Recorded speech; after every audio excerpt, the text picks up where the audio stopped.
Alhamdulillah ya. Baik Bu Gilang, hari ini siang ini saya akan berdiskusi dengan Bu Gilang mengenai supervisi akademik. Dengan tujuannya itu adalah mengapa sih harus ada supervisi akademik gitu. Nah, tujuannya itu adalah untuk mengetahui dan mengevaluasi proses pembelajaran yang Ibu lakukan di kelas sehingga nanti Ibu Gilang mungkin lebih percaya diri gitu. Nah, sebelum sejauh mana gitu ya melakukan diskusi ini, mungkin saya akan bertanya apa tujuan pembelajaran Ibu Gilang nanti. Kalau untuk tujuan pembelajarannya itu peserta didik berlatih menyajikan tanggapannya terhadap karya dengan menulis sebuah tanggapan yang baik dan efektif. Oke, tanggapan ya? Iya. Tanggapan yang efektif. Oke. Ya. Tanggapan yang efektif. Kalau area pengembangan yang dilakukan apa Bu Gilang? Kalau areanya itu ada pengetahuan dan keterampilan. Kalau pengetahuannya itu peserta didik mengisi KPD yang sudah disediakan mengenai bagaimana mereka mengkritisi sebuah karya. Okay. Lalu kalau untuk keterampilannya itu nanti dari hasil KPD itu mereka ubah bisa dalam bentuk video, makalah atau poster. Oh gitu. Jadi area pengembangannya di pengetahuan ya? Iya. Pengetahuan. Oke. Kira-kira ini yang digunakan Bu Gilang strateginya apa? Kalau strateginya itu PBL, problem based learning, diskusi, ceramah dan tanya jawab. Oke, diskusi, ceramah dan tanya jawab. Wah, luar biasa nih ya. Kayaknya menarik sekali gitu, dari strateginya ada diskusi, lalu ada ceramah. Mungkin ada yang lain selain itu? Segitu sih.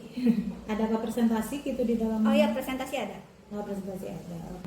Nah, baik. Kayak tujuannya udah jelas tentang teks tanggapan, lalu strategi yang akan digunakan adalah menggunakan LKPD, yaitu diskusi, ceramah, dan apa tadi?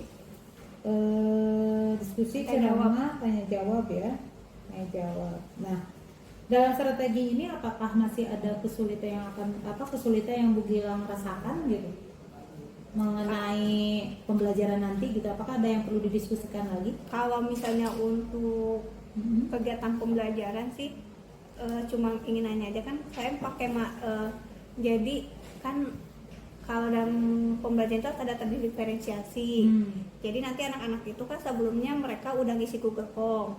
Jadi ada yang mengisi jadi ada dua pilihan. Yang pertama itu dia suka karya apa yang ingin kalian tanggapi sesuai dengan kesukaan. Ada yang suka lagu, ada yang suka buku, ada yang suka film, ada yang suka nonton film, ada yang suka gambar, suka lihat lukisan, puisi dan lain-lain. Nah terus nanti setelah mereka milih itu, nah mereka pilih pengen dibentuk si teks tanggapan itu dalam bentuk apa yang mereka bisa. Jadi kan ada anak yang bisa ngedit video, ada yang bisa ngedit, ada yang bisa bikin laporan makalah, ada yang bisa bikin poster. Nah kalau dalam pembelajaran kan saya milihnya itu interaktif, aktivitas interaktif. Nah kira-kira itu nanti ketika pembelajaran agar bisa nyambung ke situ apakah udah sesuai? Oke. Atau jadi saya tuh masih bingung terdiferensiasi saya itu masuknya dalam bentuk apa gitu. Oke. Baik, Bu Gilang pernah melakukan sebelumnya asesmen dengan anak-anak? Asesmen awal gitu, menuju ke pembelajaran itu pernah? Iya. Tadi ya ada ya, yang Google Form itu. Nah, pernah itu dianalisis? Dianalisis belum sih, baru pembentukan kelompoknya aja. Ya, nah kelompok yang Bu Gilang berdasarkan berdasarkan apa itu? Berdasarkan dari kesamaan minat. Oke. Nah, berarti kalau kesamaan minat mungkin sudah terlihat ya diferensiasi yang digunakan apa kira-kira menurut Bu Gilang? Mungkin dari segi konten termasuk tidak? Konten. Ya. Kayak tadi kita kembali ke awal bahwa tujuannya adalah menanggapi teks tanggapan. Materinya apa berbeda atau sama? Sama. Cuman yang membedakan itu dari hasil pengamatannya sih sebenarnya. Pengamatan si siswa ya. Baik. Pengamatan si siswa. Berarti kalau misalnya pengamatan si siswa, apakah materinya dibedakan? Kalau materinya sama teh tangkapnya cuman si media mungkin ya disebutnya. Kontennya produknya itu beda. Berarti itu masuknya ke dalam mana kalau menurut Bu Gilang? Produknya beda-beda. Tadi kan pertanyaan ini masih diferensiasi yang mana ya? Iya. Berarti kan tadi ke Bu Gilang mengatakan materinya sama. Oh iya benar. Berarti prosesnya Sama. prosesnya sama. Oh berarti di produknya aja. Produknya aja berarti ya. Nah, anak-anak produknya seperti apa Bu Gilang? Jadi ada yang video. Jadi sama-sama mereka mengkritisi sebuah karya, tapi misalnya ada yang milih lagu tapi lagunya itu dalam bentuk video. Ada yang dia menanggapi lagu tapi si hasilnya itu dalam bentuk laporan gitu. Oh iya. Ya. Berarti kira-kira itu apa? Diferensiasi produk, betul ya. Bu Gilang itu ada diferensiasinya produk karena menuju ke hasil akhir siswa adalah menghasilkan produk yang berbeda-beda walaupun si kontennya sama mungkin ya. Itu. Nah, kira-kira dari yang Ibu Gilang katakan tadi, ini kapan akan dilaksanakan untuk supervisi ini? Nah, kalau untuk materi ini sih Jumat depan. Jumat depan. Iya. Oke. Di kelas mana Bu Gilang? Di kelas 7A. Kelas 7A. 7A Jumat depan. Oke. Jam keberapa? Jam ke-5, 6. 5 dan 6. Iya. Oke. Sangat menarik sekali Bu Gilang. Mungkin dari paparan tadi Bu Gilang itu kan teks tanggapan. Nanti itu anak-anak akan melihat sebuah film atau sebuah video atau apalah itu ya. Nanti anak-anak akan menjabarkan sesuai dengan minat dan bakatnya ke dalam sebuah produk. Wah, itu sangat menarik ya. Saya akan tunggu bagaimana nanti di kelas. Nah, nanti setelah kita perbincangan ini nanti saya mengobservasi Bu Gilang di kelas seperti apa jalannya pembelajaran. Nanti saya akan mencatatnya, lalu kita akan sama-sama mengevaluasi. Nah, kira-kira siapa yang membantu Bu Gilang untuk mempersiapkan pembelajaran ini? Adakah yang membantu? Misalkan rekan sejawat lain kah yang membantu atau kepala sekolah kah mendiskusikannya? Iya, ada kebetulan ada teman sejawat saya yang saya ajak diskusi untuk membantu dalam menukar pikiran apakah pembelajaran yang saya buat ini sudah sesuai atau ada yang masih kurangnya. Terus selain itu juga sudah saya konsultasikan juga dengan ibu kepala sekolah. Ya. Tadi kan pertanyaan Bu Gilang juga apakah ini sudah aktivitas interaktif gitu ya? Takutnya saya belum nyambung gitu, belum sinkron. Kalau kira-kira menurut Bu Gilang sendiri nih dengan anak-anak aktif berpendapat, tadi kan tanya jawab ya kan, ada diskusi lalu menghasilkan produk yang berbeda, itu sudah aktif apa Bu? Kira-kira? Udah aktif sih. Iya, sudah sangat Oh, aktif iya. ya Bu Gilang ya. Nah, mungkin hal itu nanti diintegrasikan di kelas. Dan itu iya, harus muncul di kelas. Jadi selama anak aktif, selama seperti diskusi dan itu termasuk ya? Udah termasuk. Jadi saat anak mengungkapkan pendapatnya, terus memberikan tanggapan dari yang lain, baik itu tanggapan yang misalkan komentar biasa ataupun yang kritis, nah itu berarti udah aktivitas interaktif sudah terjadi di situ sebetulnya ya. Oke Bu Gilang, saya sangat menantikan untuk pertemuan selanjutnya ya. Mungkin hari ini juga tujuan pembelajarannya sudah jelas, terus identifikasi tadi anak-anak dengan menggunakan Google Form juga ada, terus mencermatinya dan tanggung jawabnya sudah sangat runtut gitu. Nah, sebelum saya akhiri Bu Gilang nih, apa yang Ibu dapatkan dari hasil percakapan kita hari ini? Kalau hasilnya itu banyak. Yang pertama saya akhirnya tidak bingung lagi, soalnya kan kadang saya masih berpikir yang penting mah terdiferensiasi gitu di kelas tuh, tapi masih belum bisa membedakan mana terdiferensiasi itu masuknya tuh kemana, ke KTK, ke prosesnya apa, ke produk. Nah itu yang saya masih kadang belum bisa membedakan gitu aja sih. Terus kadang saya suka masih ragu-ragu apakah yang saya lakukan itu apakah udah sesuai. Ternyata walaupun udah sesuai, kadang masih kepikirannya ternyata hal yang sederhana tuh ternyata udah termasuk. Kayak misalnya anak-anak menanggapi komentar aja itu ternyata udah termasuk aktivitas interaktif gitu. Iya, betul sekali. Oke, hari ini saya ucapkan terima kasih Bu Gilang. Mudah-mudahan dengan percakapan kita hari ini bisa membantu Ibu Gilang menjadi lebih percaya diri lagi nanti di kelas, bisa lebih lancar lagi. mungkin dengan catatan saya hari ini saya akan pergunakan nanti sebagai bahan penilaian juga dan evaluasi nanti di akhirnya. Setelah percakapan praobservasi ini, Bu Gilang, nanti saya akan observasi di kelas. Setelah observasi di kelas, kita akan ketemu lagi untuk pasca observasi yang akan ditemani oleh pengajar praktik saya nanti gitu. Saya ucapkan terima kasih Bu Gilang atas waktunya. Mudah-mudahan lancar. Nanti saya ketemu di kelas Bu Gilang hari Jumat ya, di jam ke-5 dan 6 di kelas Bu Gilang. Iya. Terima kasih Bu Gilang. Sama-sama Ibu Dewi. Cukup sekian coaching praobservasi supervisi akademik bersama Ibu Gilang. Assalamualaikum warahmatullahi wabarakatuh. Waalaikumsalam warahmatullahi wabarakatuh.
Assalamualaikum warahmatullahi wabarakatuh. Waalaikumsalam warahmatullahi wabarakatuh.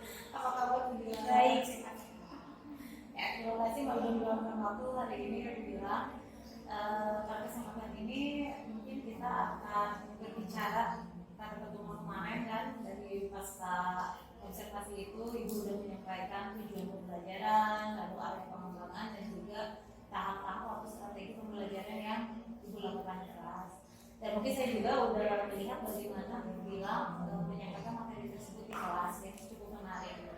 Nah, dari pertemuan sekarang ini Bu Gilang, kira-kira kita mau membahas apa nih tujuan kita hari ini? Dari pasca observasi ya. Mungkin kalau untuk tujuannya itu yang pasti yang pertama itu bagaimana kita merefleksi hasil pembelajaran yang sudah kita laksanakan.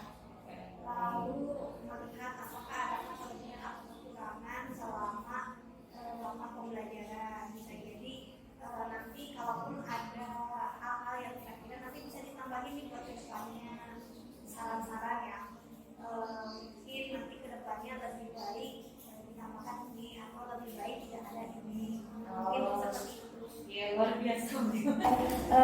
Tujuan kita membicarakan hal ini mungkin merefleksi apa yang kita dari belum betul bilang, apakah yang kurang, apa yang lebih, apa yang harus kita lakukan.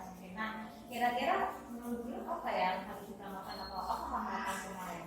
Mungkin diceritakan. Kalau mungkin hambatannya sih pasti pertama itu dari konten atau dari yang sudah dilakukan. Kan yang saya dapat strateginya itu kan anak-anak dikelompokkan berdasarkan minat. Tapi minat yang saya tuliskan sebenarnya secara umum. Bisa jadi ada anak yang ternyata tidak terlalu menyukai dari yang dilihat itu. Yang pastinya kan dengan banyaknya karakter anak, banyaknya sifat anak itu bisa jadi ada hal yang luput dari pantauan saya selama saya mengajar. Bisa jadi ternyata anak si A itu ternyata dia sukanya yang lain. Mungkin bisa ketahuannya itu ketika sudah ada bentuk opini. Mungkin itu sih kalau misalnya anak yang kedua dari kesiapan anak. Walaupun sudah dilakukan eksekusi, bisa jadi tetap ada anak yang lebih suka bermain daripada harus mengikuti pembelajaran. Itu hal yang tidak mungkin tidak mungkin dapat dihindari. Karena mau segimana kita pasti tetap ada 1-2 anak yang seperti itu. Berarti kira-kira apa ya supaya bisa mengurangi Mungkin yang kalau bilang pernah melakukan atau mau mungkin lebih banyak jadi kalau pembelajaran itu lebih ada beberapa kali diselang-seling pakai game. Jadi ketika pembelajaran itu diselipin main game juga. Tapi ternyata itu ternyata salah satu pembelajaran seperti saya dulu pernah pakai waktu semester 1 itu tes prosedur. Jadi anak-anak itu sama saya dikasih permainan kayak main X1 sampai jadi anak-anak itu jadi pembeli dan jadi kedua termasuk teks ya. Kemarin sudah lihat dari skala 1 sampai 10 kira-kira berapa tuh? 8 udah. 8 udah ya. Dengan beragam kemarin juga saya lihat anak-anak udah aktif ya menyampaikan, ada yang film di bawah sana, ada yang film, ada yang oke. Kalau menurut Gilang nih, kira-kira untuk kedepannya nih rencana ke depan, kan tadi menarik ada apa? Ada yang sifatnya dari buku, ada yang film, terus ada apa lagi? Ada yang lagu. Nah itu rencana ke depannya bagaimana? Untuk apa? Si anak tuh supaya tadi yang kita bilang inginkan kayak apa? Supaya aku lebih paham, lebih mengerti. Kira-kira apa yang akan dilakukan kalau Gilang rencana ke depannya? Kalau untuk saat ini sih mungkin tetap sama, tapi mungkin ada beberapa yang ditambahkan. Bisa jadi dari minatnya setiap anak kan kalau tiap tahun suka punya masanya. Kalau tahun ini biasanya rata-rata anime. Ya, kalau tahun depan mungkin beda lagi. Bisa jadi dari temanya di sini tambah atau dari sifat pengerjaannya ditambah. Kalau mereka cuma tinggal video makalah sama poster, bisa jadi nanti tahun depan melihat minat anak mungkin atau melihat tren anak saat ini, oh ternyata bisa nih dalam bentuk konten, bisa jadi dalam bentuk konten. Oke, tapi itu jangka panjang ya. Kalau jangka pendek dari kelas yang kemarin nih, tindak lanjutnya apa? Dari skala anak kemarin nih ada teks ini. Nah, kira-kira yang bilang akan mengangkat ke pertemuan selanjutnya, Pertemuan selanjutnya itu oh baik. kalau misalnya dari materi yang sama mungkin dari segi pengumpulan tugas si akhirnya. Jadi paling nanti saya lihat dulu kreativitas anaknya, tapi sejauh ini dengan selama saya membuat tugas ini kan tidak hanya sekali. Dari materi-materi sebelumnya juga udah ada mulai kayak poster, video, tampilannya. Iya, kalau waktu kemarin kan sama saya sama kayak berita video cuma dibedakan tugas untuk anaknya. Jadi kalau sejauh ini sih menurut saya anak-anak sudah cukup sih. Karena kan dari semester 1 sama saya udah dikasih dan poster, video gitu. Jadi sebenarnya di sini cuma hanya melanjutkan dari yang kemarin. Terus ada nggak sih kira-kira hambatan mengangkat anak Gilang kemarin? Pasti ada. Nggak semua anak suka pelajaran bahasa Indonesia salah satunya. Pasti ada anak yang, apalagi yang terakhir, pasti ada anak yang suka sama materi itu, ada anak yang suka aja sama materi sebelumnya. Apalagi ada anak yang setiap di kelas itu pasti tidur di semua pelajaran. Oke. Nah, kira-kira apa yang dia lakukan supaya tidak ada anak lagi yang tidur, minimalnya yang misalkan kemarin suka di materi itu yang sekarang bisa dipahamkan itu mana? Biasanya itu bagi kontennya sih Konten apa di dalam pelajaran. Oke, berarti Kalau misalnya pakai kemarin ini, oh ya ternyata mereka belajar ini belajar apa, nanti di materi berikutnya harus ubah lagi, nggak boleh sama. berarti bilang akan melakukan konten yang berbeda untuk anak yang memang khusus ya. Jadi kalau yang kemarin oh ternyata ada anak yang masuk video, berarti materi berikutnya oh jangan dipakai lagi video. Jadi kayak diferensiasi produksi anaknya gitu, Iya. atau di kontennya? Dua-duanya sih. Jadi konten dan produknya ada. Oke, kalau menurut saya bilang udah cukup luar biasa ya menerapkan langkah-langkah pembelajaran itu. Nah, kira-kira yang ibu harapkan dari pertemuan kemarin itu si anak sudah mampu apa dan apakah sudah terlaksana? Kalau berdasarkan dari tujuannya sih diharapkan anak-anak itu mampu udah bisa mengkritik. Setidaknya mereka bisa membedakan mana mungkin kelebihan, kekurangan atau kesalahan, tapi dengan bahasa yang santun. Kalau dalam materi saya itu sejauh itu anak ketika sudah bisa melakukan itu berarti sudah tercapai. Dengan bahasa yang santun aja dan tidak menyakiti itu sudah cukup. Berarti kemarin Kalau kemarin sih menurut saya sudah tercapai ya. Kemarin juga saya melihat anak-anak memang menggunakan bahasa Indonesia yang benar, terus di kelas juga luar biasa aktif ya anak-anaknya gitu. Sebenarnya dari percakapan ini kan untuk mengevaluasi dulu gitu, dari tujuan yang kemarin bilang tentang menjadikan tanggapan terhadap latihan dan menulis atau tanggapan yang baik dan efektif, ternyata udah terlaksana gitu kan ya. Dan mungkin yang selanjutnya tadi bilang kalau ada kendala mungkin akan membedakan dari konten ataupun dari produksi kamu. Baik. Kira-kira dalam jangka waktu kapan nih akan melaksanakan lagi pertemuan dengan anak-anak dan yang dibilang sebutkan tadi? kalau yang melanjutkan materi yang kemarin ini kedua pembelajaran itu kebetulan itu besok jadwalnya hari Jumat. Jam? Hari Jumat jam 7 ke 8. Oke. Jam terakhir berarti. Iya. Berarti kita masih di kelas yang sama. Iya, masih. Luar biasa ya rencana ininya dan komitmennya gitu, anak-anak bisa dilihat. Saya udah bisa menggambarkan bagaimana anak bikin poster, bikin video ini sesuai dengan yang diarahkan oleh Ibu bilang dengan prinsip tadi mengkritiknya itu sudah lebih baik ya ke situ yang Ibu bilang ya. Saya sudah tidak sabar nanti melihat hasil karya anak-anak gitu ya. Apakah sesuai dengan harapan nanti apa tidak gitu ya. Nanti kita selanjutnya mungkin kita bisa berdiskusi lagi gitu untuk hari ini. Ibu bilang ya. Saya tunggu cerita-cerita selanjutnya dari Bunda, apakah yang tadi dibicarakan apa tingkat lanjut yang akan Bunda laksanakan atau baik, atau kita ada hambatan kita cerita di season lain ya. Iya, baik. Terima kasih Bu Bila untuk hari ini, percakapan kita luar biasa. Terima kasih atas waktunya Bu Bila. Assalamualaikum warahmatullahi wabarakatuh. Waalaikumsalam.